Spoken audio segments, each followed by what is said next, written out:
Hello, everyone, and welcome to the latest episode of the Nothing But Locks podcast. I'm your host, Ali Melnicki, accompanied by my favorite coworker, Robert Kowalski. How are you doing today, Robert? Ali, I'm doing great. I am actually over the tryptophan phase of the weekend. Had as much turkey as humanly possible, and then all the turkey sandwiches I could possibly imagine. You ever have one of those where you can stuff a sandwich or like a hoagie with, I don't know, however you want to call it. I just put in like a little bit of turkey, a ton of stuffing, and then some cranberry sauce. Are you kidding me with that? I'm pretty much Thanksgiving now too. I'm vegetarian, so I don't eat the turkey, but I eat every side dish that there is. And my friend's place that I was at, we have a ton of side dishes because it's like a friend's giving, so everyone brings stuff. And I just got leftovered out. I don't even think I can look at any of the leftovers left in my fridge. It was good. It was delicious, I should say, the first day, good the second day. By Saturday, I was done looking at mashed potatoes and gravy and stuffing until next year. So I'm good. I'm looking forward to tonight having a nice dish of pasta. So it's something totally different than any side dish. But we did have an interesting Thanksgiving, a slate of games, three games, all were pretty close, I would say. Maybe not so much the Giants and the Cowboys, but it was. The Giants were up at halftime. But before we get into not only the Thanksgiving game, but yesterday was just a wild day. It was just craziness of all the NFL games. So before we start breaking down the marquee ones, Robert, why don't you tell us how the books did, how the favorites do versus underdogs, overs versus unders? What are we looking at? Right, yeah, after everything washed itself out and the Eagles beat the Packers, it was a 40 to 33 final. So again, we've harped on it so many times. Timing is everything, right? It's not who do you like to bet, it's who do you like Right. at the current number, right? So there was a seven out there for a long time, then there were six and a half, and so it kind of really varies. Let's go with a 6.5 point number. So with that being said, favorites 7-3 straight up, 6-4 against the spread. Two pick'ems, the Denver game and Cincinnati game were pick. Home teams 9-3 straight up and 10-2 against the spread. Unders dipped to 7-5, and the primetime overs were 2-0 in NFL week number 12. Ali. Yeah, it was a mixture of a day. There wasn't too many big upsets. You mentioned the Jaguars upset the Ravens. I believe they were 4.5 point favorites. I know the Browns upset the Bucks. So I did pretty well in my pick'em pool. I was 10-5 against the spread in one league. I was 11-4 against the spread in another league. The lone difference you said was the Eagles. My one spreads, they locked at 7.5 on Tuesday. So I go consistent. So I still took the Eagles minus 7.5. And then my other one was minus 6.5. So again, depending where you look, you either hit or you didn't. So it was a good week for me overall. I was really happy because the week before I didn't do so well. So I always like a bounce back week. And let's get straight into the games because we have a lot to cover. There were a lot of games. Really, there were no teams on bye. So we had a full slate. And I wanted to highlight. I was gonna start with Thanksgiving, but it was so far back. I was like, let's do a game that's fresh in our heads. And that was yesterday Bengals Titans game. And I highlighted this one because it really was the only game, at least in the morning, that featured two teams that were in competition to get into the playoffs. And the Bengals, they did come out on the Titans. I know, Robert, when we did our podcast last week, you and I both liked the Bengals to both win and cover, and they did. So let me ask you this, because this Bengals team this year is reminding me a lot of the Bengals team of last year. They started out a little slow, and then they got hot at just the right time. So are we seeing this from Cincinnati again this year, Robert? Are they getting hot right when they need to? It's so funny that you're leading off with this game today because as I was watching them dominate, I thought of you. I said this, this is a team that, started off 0-2, and I'm like, well, maybe last year was a mirage. Maybe Right. they just hit the number eight on the right spot, got hot and made it in. No, they're not. I mean, there's nothing the Titans could do to run, and obviously, that's kind of like they're not going to go and win, much less cover any game without their running game. They know their key point of attack is with Derrick Henry. They couldn't block anyone off of the line. They couldn't move their defensive tackle. No matter what scheme they put out, uh, they just couldn't find a way to open up a hole for Derrick Henry. So, credit to Cincinnati for that performance. Um, and then obviously, they had to, Tennessee, they had to settle for a field goal. Um, Okonkwo, he got to catch that ball. That third down pass by Tannehill, Yep. that would have made a pretty big difference right there. And, at this point, the way I'm looking at, I know I should be talking more about the accolades of the Bengals, but I can't help but to say what went wrong for Tennessee here. They didn't score a TD on any of their their three red zone drives in week 12. And this is after being second in the NFL, entering the game in NFL red zone touchdown percentage. So it's just a weird game that obviously now we could say, no, this Bengals team is definitely for real, Allie. I agree. And to go off on Tennessee, really their lone touchdown was a fluke touchdown. You saw Derrick Henry, he caught a short screen, he sprinted all the way down the field. He fumbled, it went into the end zone, Traylon Burks got it. The Bengals could have easily came up with that, but they didn't. So it was kind of a fluke of a touchdown. That being said, Robert, when you look at the box score, the thing that catches my eye isn't so much that they limited Derrick Henry to only 38 yards. But if you look at Cincinnati, this is still a team that didn't have Jamar Chase, and they still just dominated on offense when it came to just offensive yards in general. So let me ask you this, because the Titans have a good defense, but this was a very good showing of Cincinnati with no Jamar Chase. Tyler Boyd only had 2 catches the entire game. It really was the T. Higgins show. And let's not forget, Joe Mixon was out. Samaje Perine had to play. So is this more of a case that we both agree that the Bengals are for real, but is this a Titans team that is now exposed? Are they the same team that started out 0-2? Are they pretenders or are they actually contenders? Yeah, no, I'm certain that they are pretenders. They needed, look, you can't just say everything's, give up AJ Brown and everything's going to be all right.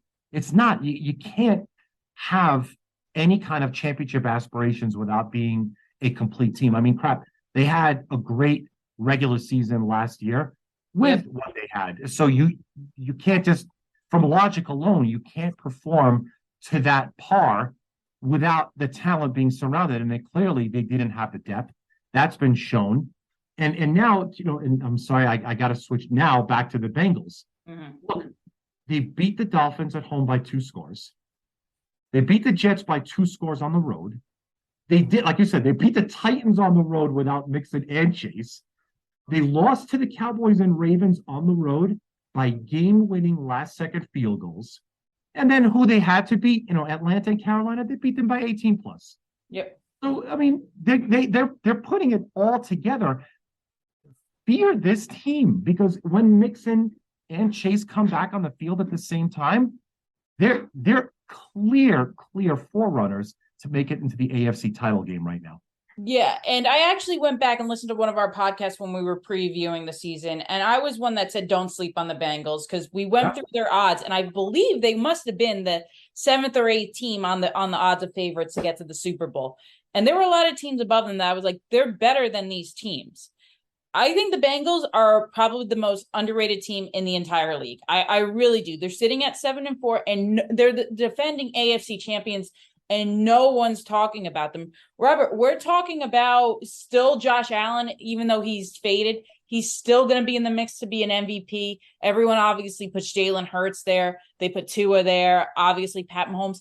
But is there any reason Joe Burrow shouldn't be in the mix for MVP? This guy has done it all for this team.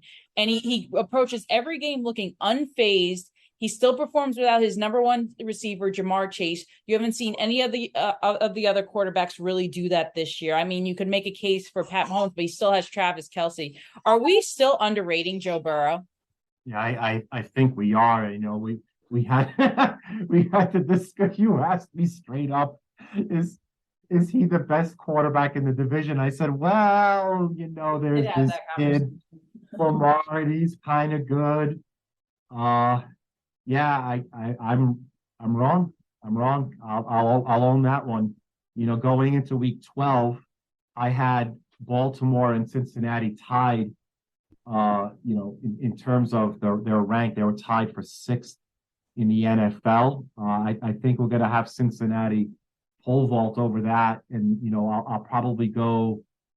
I've got to make a decision on Buffalo in my power ranks, but I don't think that they're going to be number one anymore. They've held on to it for 12 weeks. They'll be toppled, but clearly, right now, Buffalo, Kansas City, Cincinnati, Miami, Baltimore, that's probably the top five right now. Tennessee will drop pretty significantly. But yeah, it's going to be a really, really exciting AFC championship run right now because those teams are really, really remarkable to watch. And, as for as long as, we've got, like I said, Buffalo, Miami from that division, and then obviously Kansas City. And as I mentioned, Cincinnati, some really, really great teams in the AFC to watch down the stretch here, Ali. Yeah, and I'm going to skip ahead because the next game that I want to highlight while we're talking about the Bengals is the Baltimore Ravens. And that was one of my best bets of the week. I had the Jaguars plus 4.5. I thought there was a slight chance they could upset them, but either way, I wanted the 4.5 points. And it was definitely the most exciting game of the morning games. It was one of the best games of the entire slate of games yesterday. But the Jaguars did come back. They were down by a significant amount, and then they did come back and not only cover the spread, but they upset the Jaguars in just an amazing last second drive by Trevor Lawrence. You got to give him all the credit in the world. He had probably the game of his life yesterday. So let's break down this game, Robert, and we'll start with the Ravens because a lot was made after the game yesterday. Lamar Jackson obviously wasn't in a good mood. He actually went to Twitter and started trolling some no-name haters that were hounding on him for not being worthy of a contract. So the obvious answer is no to this. Is Lamar playing himself out of a contract? But the more that he struggles, especially in the fourth quarter, are the Ravens rethinking how long-term they do want to sign him for, Robert? Yeah, I would think that the balance of power goes back to the Ravens right now. You're right, but not because Jackson's underperforming. You know that they dropped three clear touchdowns yesterday.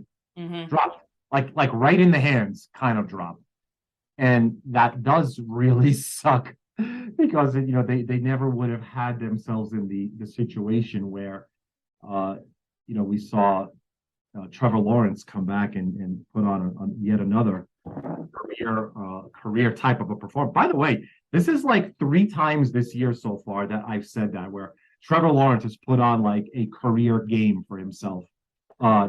300 No, when passing yards. he's bad though. Yeah, that is absolutely true. I mean, look, the Ravens, they were like the metric, right? They were like a 99% win probability after Lawrence was sacked to start that final drive.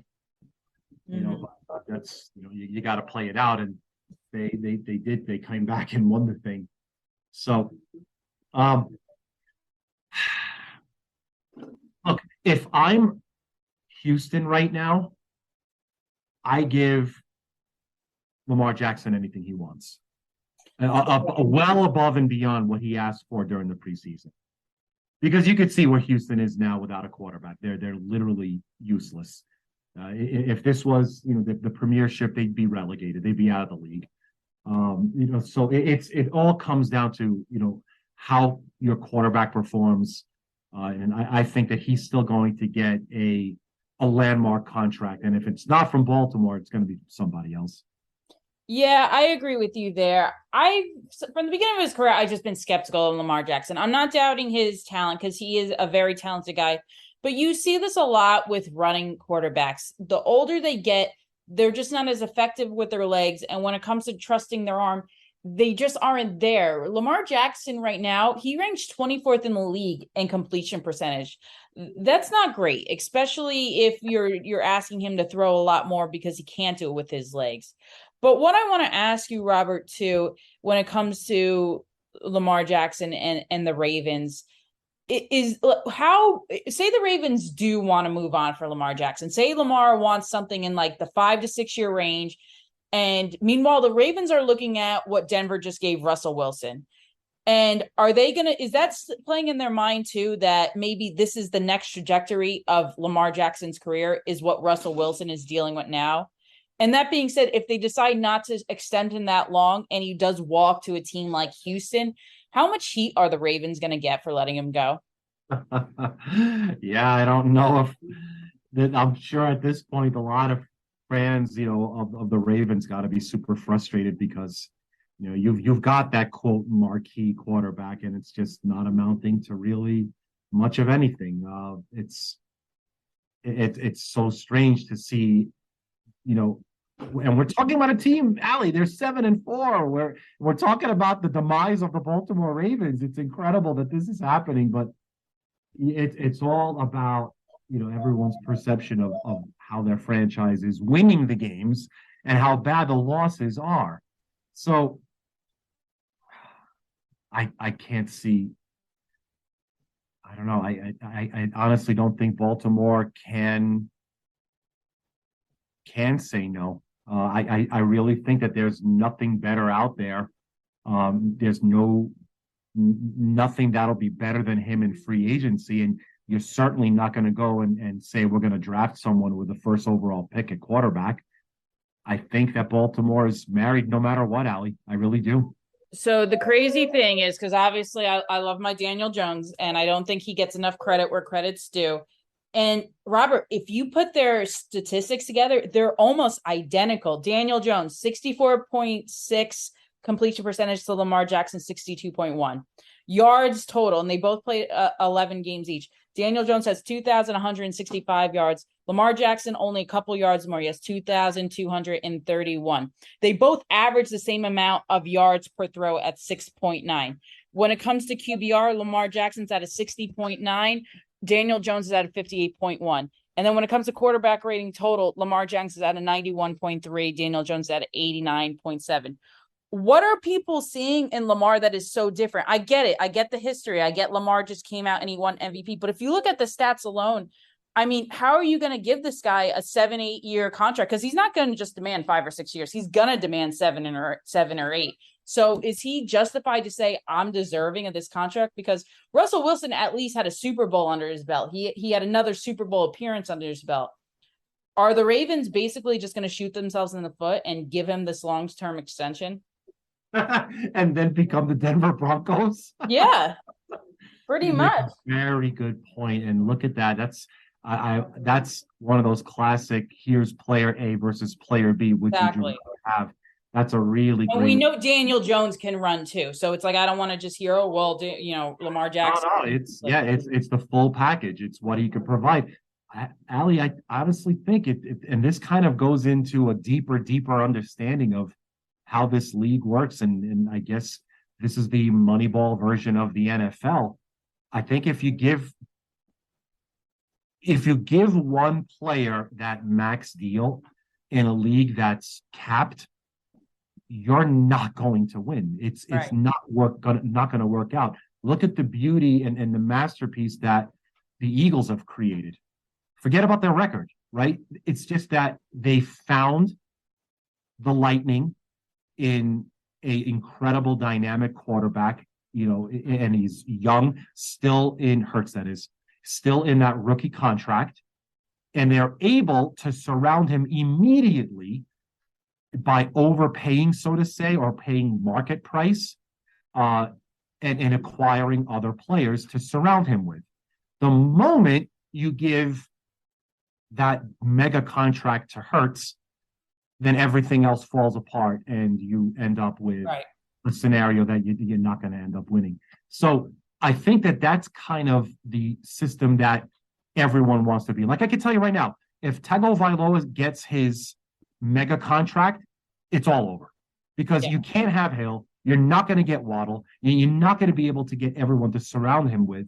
So this is the formula of how to win. Find that quarterback that's dynamic, keep him on that rookie contract, and then surround them with incredible talent. And when it's time to pay that quarterback, well, I guess you could make a decision when you get to that part of the road. Well, we're real quick, and then we have a lot to still go over. And before I want to move on, and listen, I know people call me I'm a Lamar Jackson hater all the time, but the stats don't lie. And I guess my last comparison, I'll compare him to Pat Mahomes. They gave Pat Mahomes that mega contract extension, and Robert, he still wins. They took away Tyreek Hill from him, and the guy still has the Chiefs up at the top of the power rankings. So the Ravens have to ask themselves, do they have a Pat Mahomes with Lamar Jackson? And I think the answer is no. What would you think? No, they don't. They don't. I don't think that they have. Like, I don't think anyone has any kind of quarterback that's even close to Patrick Mahomes. To me, he is the absolute prototype of what the NFL is. You know, where it was supposed to be. If you want a championship caliber quarterback, that's exactly what you're aiming for. Someone that literally can throw it sidearm, can throw it ambidextrously. Ambidextrously? Sure, I'll use that. You know, eyes behind the head, just knows where everyone is at any given moment. You know, to advance the ball. You know, does Kansas City have its weaknesses? Of course they do. But it sure is not at quarterback.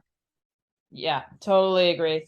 But we will move on because I know we could talk about stuff like this all day. And let's jump ahead to the Bills and Lions from Thursday, because I did want to highlight this because it was another close call for the Buffalo Bills. Had the Bills dropped that game to the Lions, which looked for a while like they were, they would have lost 3 of their last 4 games, and they would have been below the Jets in the AFC East standings. So, Robert, this is another close call for Buffalo. Do we legit have to be concerned about this team? You know, you're right. So they only won by 3, right, with that field goal. They did put up 400 yards of offense, which that's kind of a Buffalo thing. So you know, the Lions had 326, by the way. So it really looked. So where am I pointing out? Rushing, 164 rushing yards for Buffalo to 96. Both did pretty well with red zones. 3 out of 4. You know, right into the touchdown. So the Lions, they did miss a 29-yard field goal. You know, but they did have that relatively cheap 35-yard touchdown drive. Mm-hmm. It sure is strange. Maybe this is more of a call to say, hey, let's clap our hands here for Detroit. Can we actually do this now? Can we say, hey, you know what, Detroit? Yeah, you're 4-7, but you guys are pretty darn good. Yeah, I mean, I said in the offseason, it's not going to hit, but when we were doing our over and under, I like the Lions to go over their win total. And I said they're a very underrated team. Robert, this is a team that's lost by 1 score, probably more than anyone else in the league. I don't know the exact numbers, but they could have definitely beat Philadelphia opening weekend. They could have easily beat the Seattle Seahawks. They only lost by 3 that game. They even almost beat Miami. They were up against Miami at the halftime and blew it. And this is a team that's been ravaged by injuries as well this year. This team, the Lions, if they have a good draft, if they get some good free agents, I think they're one of the favorites next year to go to the Super Bowl. Am I too crazy to think that? No, you're not. You know, the Lions, you know, since running off that 4-game non-cover streak, now they've covered 4 in a row since then. And they're doing it well. I really thought that once they gave up on Hawkinson, that was going to pretty much be the death knell. But they're finding ways to keep the offense, you know, moving along. So what is it that Detroit's still missing? Well, I mean, of course, there's still some real key contributors that they could use on, you know, the secondary. Obviously, they need a really good push presence at defensive tackle, but there's some really good pieces there. I like to say that, you know, maybe we need someone better instead of Goff at quarterback, but they put up 25 points. Yeah. You know, you put up 25 to 30, you're pretty much going to beat most of the teams here. Right. It's the issue, obviously, is going to be on the defensive side. So You know what? Yeah, it's certainly brighter for Detroit than darker. That's what I'll say, Ali. I agree. And before we move on, let's just not forget too, Jared Goff did get his team to the Super Bowl. He did get the Rams to the Super Bowl a few years ago. So Jared Goff is a playoff winning quarterback. Let's not forget that. No, Let's move on now to our team, Giants versus Cowboys. We had a good first half.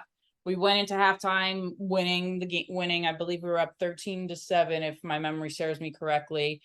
I just thought the minute, Robert, I knew we were going to lose this game was when Daniel Jones had that fantastic touchdown pass to the tight end, Chris Mariak, and they called it back because of some BS call that I didn't think was, I forget if it was holding or what, but I didn't see it at all. The minute we didn't get that touchdown and we had to convert it to a field goal, I knew we were going to lose that game. So let me ask you this. Do you judge that performance as the Giants just are not for real, or as I see it in that we're just an injury ravaged team and there was no way we could compete based on our roster entering that game? it was probably not too long ago that we said that the Giants' defense was pretty stout, and were able to withhold most offenses. Uh, Ali, we gave up 430 yards of total offense. We gave up 169 yards on the ground, and that's not going to help matters, right? So that's probably the biggest concern for me. Obviously, you know, if you withhold the offense of Dallas and their rushing, which by the way has just been really, really great. They've turned it around really significantly since the start of the season, and now at 8-3, they're looking at making their way into the playoff picture pretty clearly as well with the record that they have. Um, the Giants did have those two fourth down failures. Right. I mean, Dallas had a fourth down failure as well. Uh, Turnovers. I mean, I don't know. Maybe I'm just nitpicking. The defense did pick up two turnovers, and they were, protective of the ball. They didn't turn the ball over at all. I just think that honestly, those big plays is what they were susceptible to, and that's actually where I think that things could have been better. The second half was obviously where the adjustment was made. And what do you know now, Ali? Dak Prescott now has 10 straight wins against the Giants. Ugh, don't remind me. But we were so badly injured, it wasn't even funny. It was almost laughable what our offensive line, the names that were put out there at the beginning of the game. So I don't want to totally say, again, that's all I heard was criticism about Daniel Jones following the game. And the guy didn't do anything wrong. He protected the ball. He did what he could do. If anyone was absent that game, it was Saquon Barkley for the second consecutive game, was just nowhere to be found in the run game. So if you want to criticize someone, criticize Saquon, not so much Daniel Jones.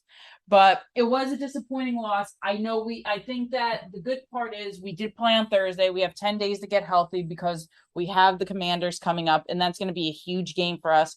I think the Commanders are overrated. I know everyone's all about the Heineke magic, but I still see a lot of flaws in that offense, and I do think that we could step up and beat them. But you and I will talk more about that when we have our podcast later this week. Yes. So let's move quickly to the last game I want to highlight before we get into our next segment. And that's the Packers and the Eagles. And I wanted to highlight this game, not only just because the Packers actually gave the Eagles a bit of a scare. They were winning at one point. Actually, a few points they took the lead. But the big story was Aaron Rodgers, Robert, and he left. So is this the end of the season for Aaron? Is he just going to hang up? It's Jordan Love's team for the rest of the year. Do what you can. What do you think? I think that pride will demand him to come back. But you're right. I mean, it was over when they lost to Buffalo, right? The season was complete. There's nothing more to say. Yeah. And now you're 4-8. So really, what's the purpose of playing other than your pride, which he's got plenty of. So we'll probably see him. But I could also hear the team making a decision to say, let's give you some rest and see what Jordan Love can do. You're right, Ali. Yeah, I agree. And we'll get to this later, but that injury didn't look good. He was grimacing the entire first half. He came back out the second half. He just looked like he was in pain, Robert. And he is getting old in age. I know he just signed that long-term contract, but if this injury is, I'm not going to say, I don't know what it is yet. We still don't have a word as of when we're taping this podcast. But if this injury is this significant and there's a chance he misses the beginning of the season, do you think he would hang it up, or he's not going to go out like this? He signed that long-term contract for a reason. He's not just going to hand over the reins to Jordan Love. Is there a chance we see the end of Aaron Rodgers? I think that it'd be insane to void that contract. I think he'll hold on to all that money, but it's obviously nothing that's guaranteed in the NFL. It's a really, really bad spot for Green Bay right now. It really is. Yeah. There's not much. I mean, if you look at just this game, just what happened here, it's just night and day. I mean, Hurts. I don't know. We're talking about Aaron Rodgers, but Hurts was like the first player in NFL history to throw for 150 plus yards, rush for 150 plus yards, and throw 2 or more touchdowns in a regular season game. And again, we talked a little bit earlier about getting those quarterbacks on the rookie contract and building around them, and that's exactly what the Eagles have done. And it's like the polar opposite of what Green Bay has right now.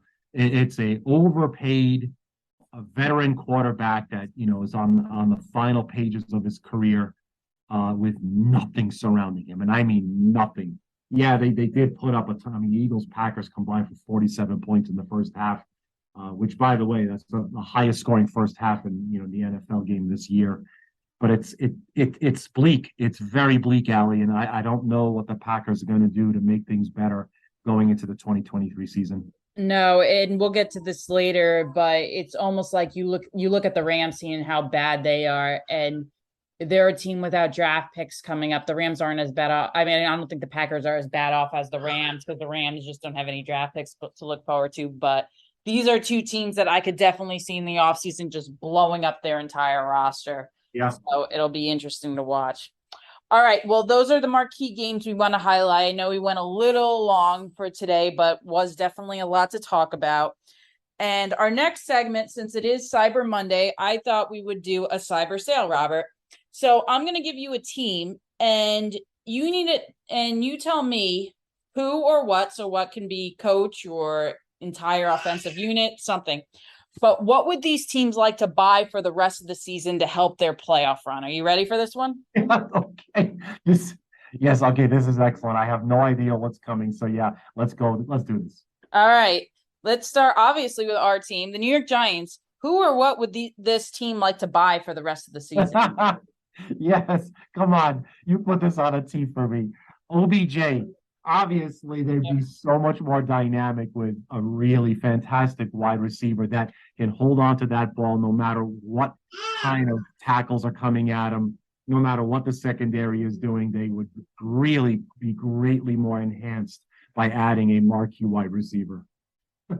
Yeah, I can't disagree with that one. OBJ is meeting with the team this week. If he does sign with the Giants, which as much as I would love him to, I think he has Super Bowl in mind, and I think that the Cowboys and the Bills are better suited for it than our team. So as optimistic as I would like to be, I think we're going to miss out on that sale. All right, well, let's go to the next team, Robert, and that's the New York Jets. Who or what would this team like to buy for the rest of the season? Allie, I can't believe I can't believe that the Jets and Giants are actually like relevant franchises in the NFL. Good. I don't like yesterday was bonkers ridiculous. Nothing made sense. I mean, Mike White. We might not see Zach Wilson ever again. This is very, very possible. I mean, but okay. So, what would they like to buy? Like nothing. All right. Look, the defense is like ridiculous, right? They've gotten what if they've barely given up any points this year? They're like really doing real okay. All right, this is corny ass, but whatever. Get him a pair of shades because their future is really bright. I like that one. My response was they would like to buy out Zach Wilson's rookie deal and sayonara. Get him out. That's it. That's my deal. I mean, I'm telling you, when I saw Mike White, and we kind of we touched on it a little bit when we were saying, okay, so obviously they're not going to go with just a retread veteran quarterback. Let's see what Mike White can do. Well, we can see that clearly they're clicking far better with him than with Zach Wilson. And you're absolutely right. I love yours. They like to buy out. Yep. All right. The next team is the Buffalo Bills, Robert. Who or what would the Bills like to buy for the rest of the season? Oh my God. Okay. I think Von Miller's done for the rest of his life. Oh, He's that's so sad. clearly hurt, and they brought him in specifically for pass rushing. And yeah, that's I don't know where they're going to find it, but if you're going to go search for one, obviously a pass rusher for Buffalo. I honestly think pass rush is going to be a big deficiency for him going down the stretch. Yeah, I definitely agree. I know their secondary hasn't been the best all year, but they did go set Tre'Davious White back, so that should improve. I agree. They're definitely going to need some defensive help. I know that Josh Allen hasn't been the same lately, but I agree with you. All right, the next team, Robert, is the Baltimore Ravens. Who or what would the Ravens like to buy for the rest of the season? Okay, yeah, no recency bias here. It's been the same story. Like other than Mark Andrews, they need another reliable wide receiver. So Yeah. again, I don't know where you're going to find it, but you got to find someone that's capable and is able to hold on to that ball. Honestly, why didn't they get DJ Moore at the deadline? Carolina was in Oh, full yeah. sell mode. They should have just grabbed him. They could have got DJ Moore. I'm surprised they're not meeting with OBJ. Maybe that will change this week. But I agree. I think that the Ravens definitely, especially after they lost Bateman for the year, they do have Mark Andrews. He's still one of the best receivers in the league, receiving for tight end. He can't But do it all himself. yeah, I agree. All right. The next team, Robert, is the Seattle Seahawks. Who or what would the Seahawks like to buy for the rest of the season? Oof. Okay. Haha. And maybe we'll touch on this more later this week, but whew, maybe more smoke and mirrors because I don't think that we are who they thought they were. Boy, their rush defense just disappeared yesterday against the team that shall not be discussed. They just gave up chunks and chunks of yards, and it just seems like they were getting more and more exhausted as the game went on. Uh, their rush defense needs real help, and that's where the deficiency lies.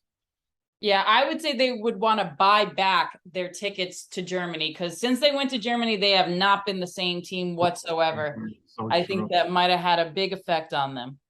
All right, then the last team, Robert, we have is the New England Patriots. Who or what would the Patriots like to buy for the rest of the season? Like another dozen pages in their offensive playbook to include their tight ends. What the hell? They got Hunter Henry and John Smith, and they're like completely being ignored. Include them more. I mean, yeah, you almost came away with a win, and I don't know. There's been a lot of people that you can look at and say that New England basically got that game robbed away from them Sunday night. So not Sunday night, Thursday night, the last game on Thanksgiving. Just more use of their tight ends, please. Yep, definitely. I agree with you there. I don't know what happened, but Hunter Henry and Johnny Smith don't seem involved in the offense at all. All right, that was our cyber sale segment, always a fun one. And now we have the best segment of the week, and that is the buy or sell segment. Robert, you ready for this one?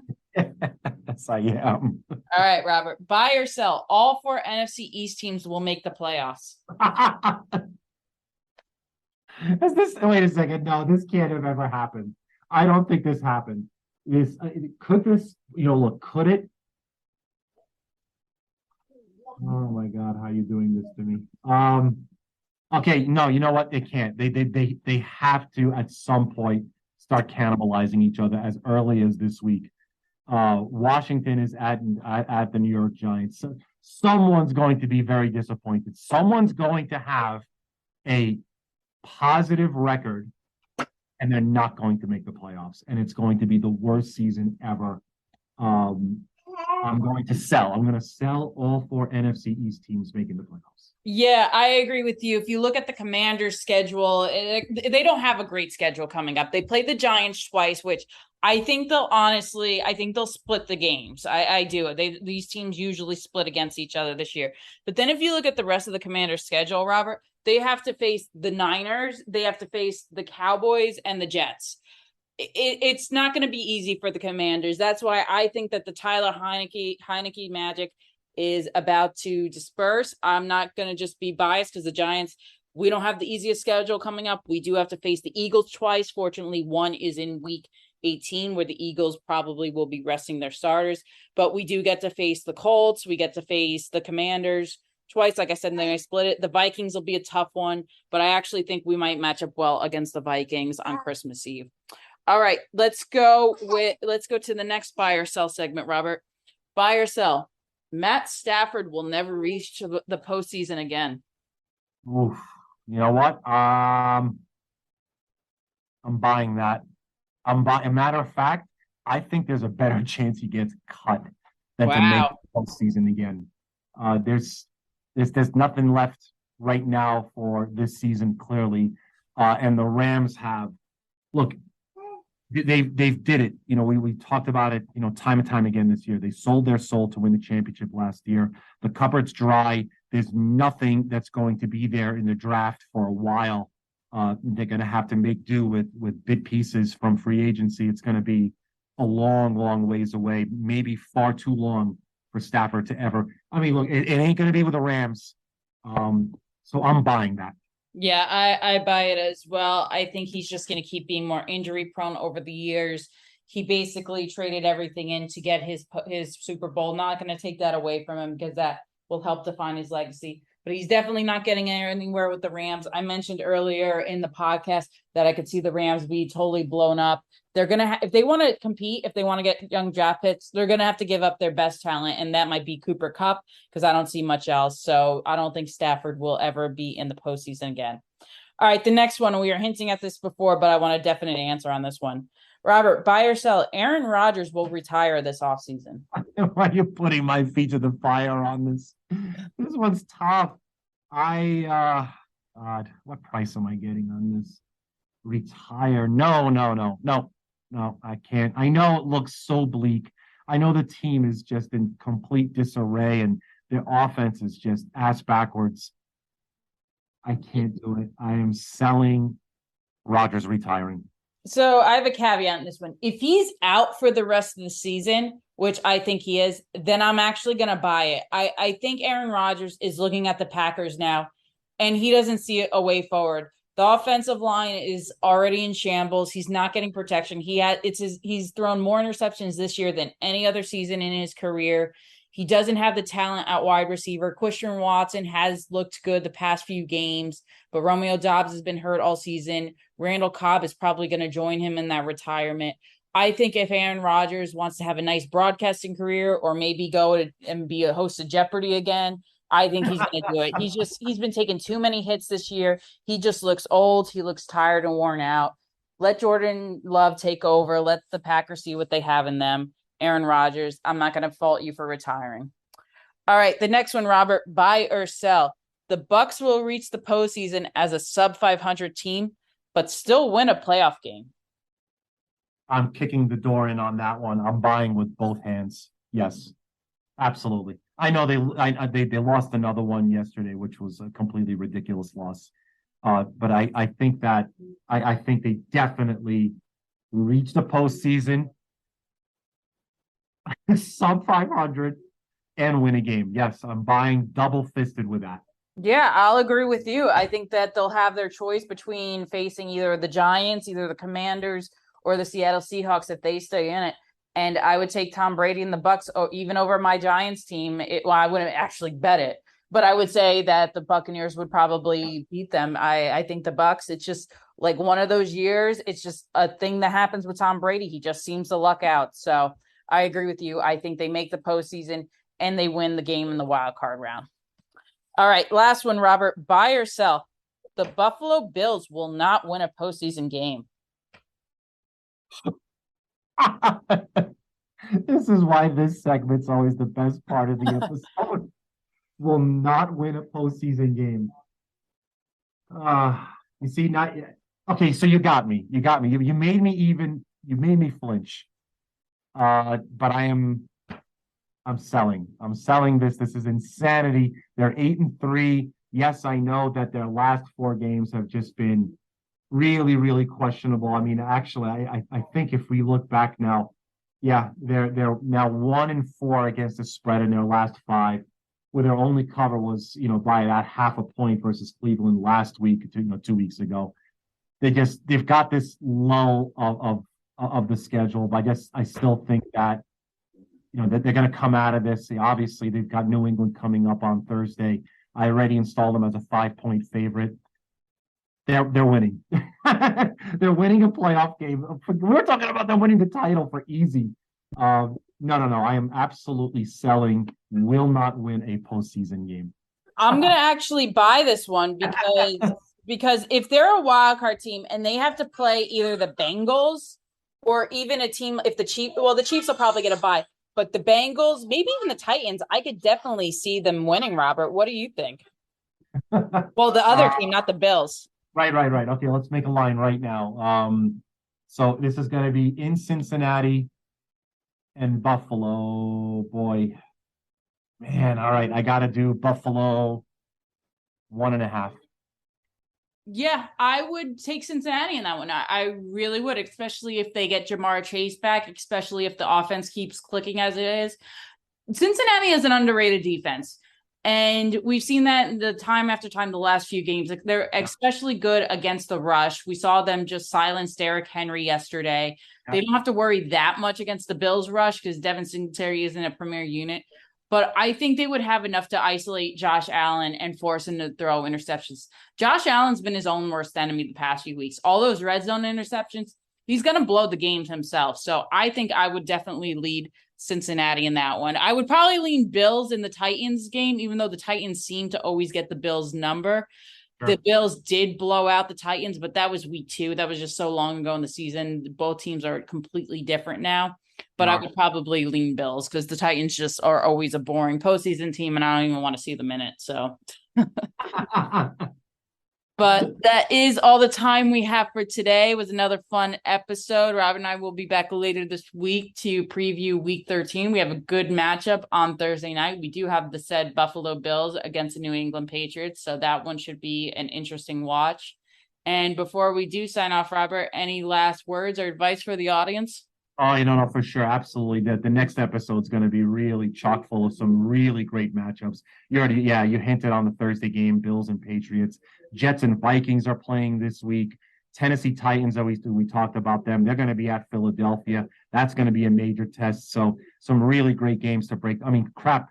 Miami's at San Francisco. We got a really great slate. Bengals and Chiefs. Allie, holy smokes. I can't wait to do this episode next time. Yeah, it's going to be a fun preview. Obviously, I'm going to be focused on the Giants and Commanders. This is probably the one game this season I'm the most nervous about because we'll be right at the bottom of the NFC East if we do lose this game. And I have a pretty hefty friendly bet with one of my friends who is a big Commanders fan. So this is a tough game. I know that the Giants will be a little healthier. We should be getting some reinforcements back, but we will preview all of that on Thursday. Wednesday. I want to thank everyone else for joining, and we will talk later this week. Take care.